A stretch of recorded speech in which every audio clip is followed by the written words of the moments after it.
Hello friends, today we will discuss about democracy, जिसको हिंदी में लोकतंत्र कहते हैं।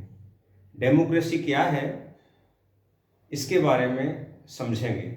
आज का वीडियो प्यारे बच्चों आपके लिए तो लाभदायक है ही, लेकिन उन शिक्षकों के लिए भी लाभदायक है जो पुनः अपने ज्ञान में इजाफा करना चाहते हैं और उसको रिवाइज करना चाहते हैं, और आम जनमानस के लिए भी है जो डेमोक्रेसी के बारे में कुछ समझना चाहते हैं, इसकी बारीकियों को। तो बिना समय गंवाए चलिए चर्चा करते हैं डेमोक्रेसी की। डेमोक्रेसी की चर्चा करने से पहले मैं कुछ टर्म्स आपको बताऊंगा, उनको जानना जरूरी है। शुरुआत करने से पहले आपको, जिससे आपका बेसिक सेंस पता हो जाए डेमोक्रेसी के बारे में, तो आज जो बात करेंगे डेमोक्रेसी की, वो उसके बेसिक सेंस मतलब सरकार के बारे में। डेमोक्रेसी की परिभाषा यदि आप पूछें what is definition of democracy, so broad, इतना व्यापक है कि हम उसको अलग अलग जगह पे अलग अलग सेंस के आधार पर प्रयोग करते हैं। So today we will discuss democracy in the basic sense related to nation, राष्ट्र। आइए, डेमोक्रेसी से मतलब ये हुआ फॉर्म ऑफ गवर्नमेंट। जो विभिन्न देश होते हैं, राष्ट्र होते हैं, उनमें जो सरकारें होती हैं, उन सरकारों को चुनने की क्या व्यवस्था है, उस सेंस में डेमोक्रेसी की बात समझिए। तो जो देश की सरकारें होती हैं, अब देश क्या होता है? देश वो होता है जिसमें कुछ लोग रहते हों, उसकी खुद की जमीन हो, वहाँ की खुद की सरकार हो, उसको देश बोलते हैं। अब फॉर्म ऑफ गवर्नमेंट मतलब गवर्नमेंट का फॉर्मेशन, हाउ गवर्नमेंट फॉर्म, किसी भी देश की सरकार कैसे बनती है, किस आधार पर बनती है, उस संदर्भ में हम डेमोक्रेसी को अध्ययन करेंगे। तो अब प्रश्न उठता है कि किसी भी देश की सरकार को चुनने का, बनाने का कौन कौन से आधार होते हैं, what are the basic fundamentals types of government forming. तो जो खास हैं उसके बारे में आप समझें। एक होता है मोनार्की, MONARCHY, मोनार्की। इसको हिंदी में क्या कहते हैं? राजतंत्र। एक होता है गवर्नमेंट फॉर्म करने का तरीका, उसको बोलते हैं डेमोक्रेसी। इसको हिंदी में कहते हैं लोकतंत्र, प्रजातंत्र और जनतंत्र। ये सब एक ही बात है, छोटा छोटा सा अंतर है, हल्का फुल्का, लेकिन डेमोक्रेसी, लोकतंत्र, प्रजातंत्र, जनतंत्र, ये सब एक ही फॉर्म है डेमोक्रेसी। एक होता है रिपब्लिक, RUPUBLIC, रिपब्लिक। उसको हिंदी में क्या है सही नाम उसका? गणतंत्र। जो हम गणतंत्र दिवस मनाते हैं 26 जनवरी वाले दिन, उसको बोलते हैं गणतंत्र, रिपब्लिक। तो these are the form of governments. अब डेमोक्रेसी को समझने से पहले आप ये भी समझें कि देश में सरकार मोटे मोटी तौर पर क्या होती है और सरकार का प्रमुख कौन होता है। देखिए, देश एक राष्ट्र है, नेशन। उसको नेशन बोलते हैं इंग्लिश में, देश, कंट्री। किसी भी देश का एक राष्ट्र होता है, राष्ट्र जो होता है नेशन, उसका एक प्रमुख होता है। तो हमारे देश में राष्ट्र का प्रमुख कौन है? जिसको बोलते हैं राष्ट्रपति। और कहीं जो राष्ट्र का प्रमुख होता है वो राष्ट्रपति की जगह पर राजा होता है, किंग। और जो देश की सरकार होती है, मतलब देश की सरकार, गवर्नमेंट, तो गवर्नमेंट का जो प्रमुख होता है वो कौन होता है? प्राइम मिनिस्टर होता है, प्रधानमंत्री, प्राइम मिनिस्टर। तो दो चीज निकल के आई, राष्ट्र का प्रमुख राष्ट्रपति, सरकार का प्रमुख प्रधानमंत्री। ठीक। अब हम जो पॉलिटिकल साइंस की भाषा है उसमें राष्ट्र, नेशन, देश को, इसको राज्य बोलते हैं। क्या बोलते हैं? राज्य,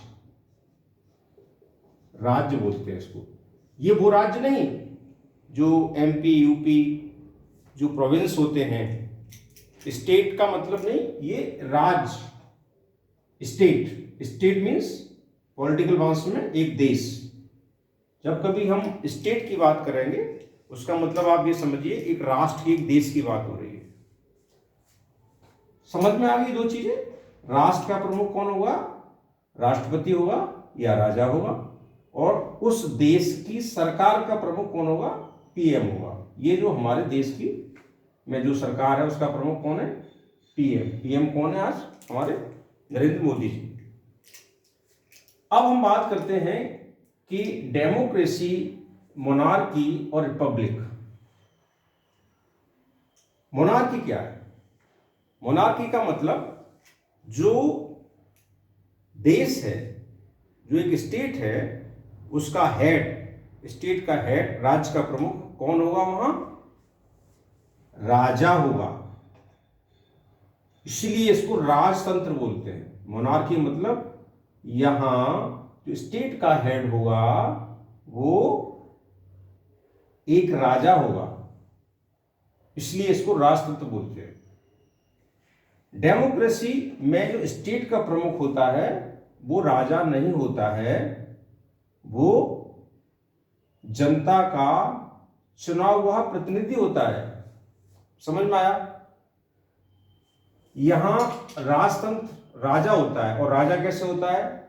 राजा था, राजा की डेथ हो गई, उसका लड़का हुआ, वो राजा हो गया, इसके बाद दूसरा लड़के का लड़का, मतलब एक जो रेवलरी होती है, जो राजतंत्र होता है, राजा का बेटा राजा, राजा का बेटा राजा, राजा का बेटा राजा, इस उसको बोलते हैं मोनार्की सिस्टम, राजतंत्र सिस्टम। और वहां जनता इसको डिसाइड नहीं कर सकती कि अगला राजा कौन होगा। समझ में आई बात? डेमोक्रेसी में जो राष्ट्र का प्रमुख होता है, राष्ट्रपति, इसमें जनता चुनती है। जनता द्वारा राष्ट्रपति का चुनाव होता है। तो जहां डेमोक्रेसी होती है वहां प्रेसिडेंट बोलते हैं उसको। ठीक, ये एक बेसिक सा समझ में आया अंतर। अब एक अगली बात है कि रिपब्लिक। रिपब्लिक क्या हुआ? रिपब्लिक डेमोक्रेसी के बाद की सीढ़ी है, ये समझिए। कोई भी स्टेट, कोई भी देश डेमोक्रेसी हासिल करने के बाद ही रिपब्लिक हो सकता है। मतलब democratic country will be the Republic country और नॉट। ये भी है कि हम डेमोक्रेसी भी है लेकिन रिपब्लिक नहीं है। तो ये जो रिपब्लिक है ये सबसे लास्ट की स्टेज है कि रिपब्लिक। जैसे इंडिया, इंडिया क्या है? एक डेमोक्रेसी भी है और रिपब्लिक भी है। तो India is democratic republic country, जो कि एक अच्छी आदर्श स्थिति मानी जाती है किसी भी देश की सरकार के लिए। अब यहां आपने अंतर समझा? डेमोक्रेसी में जो स्टेट का हेड होगा वो जनता का प्रतिनिधि होता है, और मोनार्की में जो स्टेट का हेड होगा वो कौन होगा? वो राजा का राजा होगा। राजा का बेटा मरने के बाद बेटा होगा। एक तंत्र चला आ रहा है। समझ गए? अब हम इसके बेसिक सेंस और मिजाज के बारे में बात करते हैं कि बेसिक मिजाज क्या है। अब आप समझिए, इतना आपको समझ में आया? अब डेमोक्रेसी और इसमें सरकार चलाने वाली बात हो गई। इसमें यह राजा का शासन होता है। जो भी नियम कानून राजा ने बनाए, राजा ने जो बोल दिया वो निर्णय है। राजा का जो फैसला है वो निर्णय है। तो ये आपका मोनार्की हो गया। आज के जमाने में इसको सबसे खराब स्थिति किसी भी देश में ऐसी है तो मानी जाती है। यद्यपि इस बात पर बहुत सारा डिबेट है कि वो खराब है कि अच्छी है। कुछ लोग खराब मानते हैं, कुछ लोग अच्छी मानते हैं, कुछ लोग बीच बीच का मानते हैं। हर एक के अपना अपना ओपिनियन है। लेकिन अधिकांश जो कंट्रीज हैं वो इधर से इधर शिफ्ट होने की कोशिश करते हैं कि डेमोक्रेसी, क्योंकि इसमें लोकतंत्र है। लोक मतलब जनता, प्रजा, जन। जहां जो सरकार होती है उसमें एक चीज होता है रूल्स रेगुलेशन और एक होता है रूलर, रूल एंड रूलर्स। तो जो रूल्स होते हैं, जो नियम कानून हैं, उनको चलाने वाले कौन होते हैं? रूलर्स होते हैं। जब रूलर्स का चुनाव पब्लिक द्वारा किया जाता है, जनता द्वारा, ऐसी शासन व्यवस्था जिसमें रूलर्स जनता द्वारा चयन किए जाते हैं, इलेक्शन से किए जाते हैं और वो रूल्स बनाते हैं, और जब देश चलता है तो उसको डेमोक्रेसी बोलते हैं। मतलब इसमें जनता प्रमुख हो गई, जनता ने रूलर्स बनाए इलेक्शन से चयनित करके। मतलब जो रूलर्स हैं they are the representative of public and these rulers form rules and according to rules government will run. Clear? Now यहां क्या हुआ? देयर इज ए किंग, उसने अपने कुछ नियम बनाए या नहीं बनाए, जो उसने बोला। और यहां है public. Public, there is no public opinion, there is no representation of public in the government. This is the monarchy, absolute monarchy, जिसे कहते हैं ना एकदम निरपेक्ष राजा का शासन। थोड़ा थोड़ा समझ में आया होगा आपको डेमोक्रेसी और मोनार्की। अब बात आती है रिपब्लिक क्या है। फिर डेमोक्रेसी भी है, गणतंत्र भी सेम है, लोकतंत्र ही, गणतंत्र थोड़ा सेम सेम है, कुछ बारीक अंतर है। बारीक अंतर क्या है? जैसा कि मैंने आपको बताया इससे पहले कि डेमोक्रेसी के बाद ही गणतंत्र कोई बन सकता है, कोई भी राष्ट्र, कोई भी देश। इसमें यदि किसी के यहां डेमोक्रेसी है लेकिन वो रिपब्लिक नहीं है तो क्या होगा? जैसे इसमें है जनता का, पीपुल्स रूल, जनता का रूल। जनता ने कोई भी निर्णय दे दिया और वो कानून में ऐसा नहीं है, लेकिन जनता का निर्णय हो गया आम बहुमत से, वो ठीक है, चलिए इसको रूल बना देते हैं और हो गया। ये हो गया डेमोक्रेसी।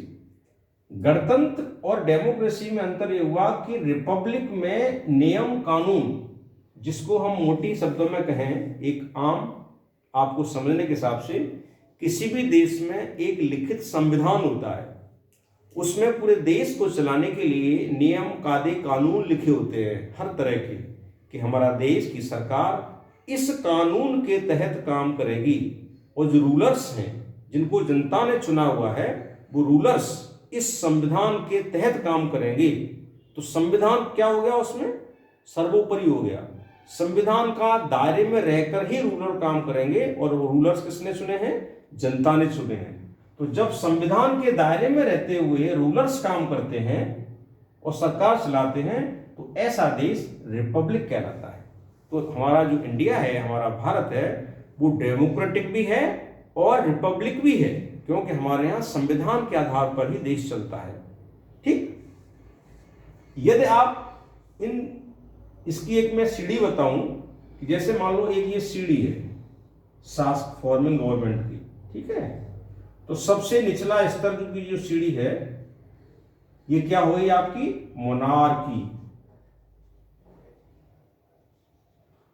मोनार्की। जब मोनार्की धीरे धीरे खत्म होती है तो क्या आती है? जब लोग विद्रोह करते हैं कि हमें ठीक फैसले नहीं हो रहे, हमारी बात नहीं समझी जा रही, तो मोनार्की के बाद में फिर क्या होता है? डेमोक्रेसी। तो ये हो गया आपका डेमोक्रेसी। ठीक? डेमोक्रेसी के बाद जो नेक्स्ट स्टेप होता है अच्छी गवर्नमेंट का, वो होता है रिपब्लिक डेमोक्रेसी। अगली वाली सीढ़ी हो गई PUBLIC, रिपब्लिक। ठीक, कोई भी देश, जैसा कि मैंने बताया, पहले डेमोक्रेसी हासिल करेगा फिर रिपब्लिक होगा। तो India is democratic republic country. ठीक, अब आप आसपास अगर देखेंगे तो पाएंगे कि कौन सा देश है जिसमें राजतंत्र है अभी भी, कौन सा देश ऐसा है जिसमें डेमोक्रेटिक है लेकिन रिपब्लिक नहीं है, और कौन सा ऐसा देश है जो रिपब्लिक भी है, डेमोक्रेटिक है, रिपब्लिक भी है। अब जैसे बात करें अपन इंडिया, तो इंडिया जो है, हमारा भारत है, वो रिपब्लिक और डेमोक्रेटिक कंट्री है। अमेरिका भी है, रिपब्लिक डेमोक्रेटिक कंट्री है। इवन हमारा पड़ोसी देश श्रीलंका भी है, इवन पाकिस्तान भी है, बांग्लादेश भी है। ये सब डेमोक्रेटिक कंट्री है। आपने नाम सुना होगा कि ये UK, United Kingdom, Japan, Jordan, England, UK का मतलब इंग्लैंड, यूके, ये यूके, जापान जो है, ये डेमोक्रेसी तो है इनमें, these are democratic countries, but ये रिपब्लिक नहीं है। रिपब्लिक नहीं है इसका मतलब क्या हुआ, इसमें जो स्टेट का जो हेड होता है यूके में, जापान में, वो जनता द्वारा चुना हुआ प्रतिनिधि नहीं होता। उसमें भी एक किंग होता है, राजा होता है। जैसे यूके की, जैसे ब्रिटेन की महारानी, ब्रिटेन का राजा, जापान का राजा। ठीक, तो ये हमारे डेमोक्रेसी है लेकिन रिपब्लिक नहीं है। आपने नाम सुना होगा सऊदी अरेबिया, सऊदी अरब। सऊदी अरब क्या है, सऊदी अरब में आज भी राजा है, किंग है वहां, और उसी का शासन चलता है। तो वहां क्या है, आज सऊदी अरब में राजतंत्र है, मोनार्की है। ठीक, तो ये पूरा जो सिस्टम है, फॉर्म ऑफ गवर्नमेंट। तो डेमोक्रेसी के बारे में यदि आप अपनी समझ पक्की करें, क्योंकि हम डेमोक्रेसी पर ज़्यादा जोर दे रहे हैं और डेमोक्रेसी को जानना समझना जरूरी है। Democracy is the form of government, how government form in a particular state. किसी भी राज्य में सरकार किस तरह से बनती है और किस तरह से चलती है। अगर हम इसको संक्षिप्त में बात करें तो वो ये है कि ऐसी सरकार व्यवस्था where people select the government by elections, that is democracy, and where kings rule is supreme, जहां राजा का शासन होता है, that is monarchy, and where, जहां where peoples form the rulers and head of the state is also elected by the peoples, that is democratic republic country. Okay, एक चीज आपने एक देखी कि कोई भी देश डेमोक्रेटिक कंट्री हो सकता है लेकिन रिपब्लिक जरूरी नहीं है कि हो। जैसा कि यूके, जापान, वो डेमोक्रेटिक है लेकिन रिपब्लिक नहीं है, क्योंकि स्टेट का जो हेड है, इनमें जो बारीक अंतर होता है इसमें और इसमें। रिपब्लिक में स्टेट का जो हेड होता है, जिसको राष्ट्रपति, राष्ट्राध्यक्ष कहते हैं, वो जनता का प्रतिनिधि होता है, जनता द्वारा चुना हुआ होता है। और डेमोक्रेसी में जरूरी नहीं है कि यहां जो राष्ट्र का अध्यक्ष है वो जनता का प्रतिनिधि हो, वहां वंशानुगत राजा ही होता है। तो ये बारीक सा अंतर है। तो आज के लेक्चर में आपने जाना होगा कि डेमोक्रेसी क्या है और रिपब्लिक क्या है और मोनार्की क्या है। नेक्स्ट वीडियो में हम बताएंगे कि वास्तव में डेमोक्रेसी का मतलब क्या होता है। ये तो वो वाली बात हो गई कि ये सिद्धांत के आधार पर, प्रिंसिपल्स के आधार पर, ये एक थ्योरेटिकल बात हो गई। वास्तव में डेमोक्रेसी का मिजाज क्या होता है और एक रिपब्लिक स्टेट होने का क्या मतलब होता है, उसकी क्या खासियत है, उनके बारे में हम नेक्स्ट वीडियो में बताएंगे आपको कि what is a democratic country, what are the features. तो इसका डिबेट जो है नेक्स्ट वीडियो में करेंगे, और मोनार्की क्या है। ठीक है, ओके, थैंक यू।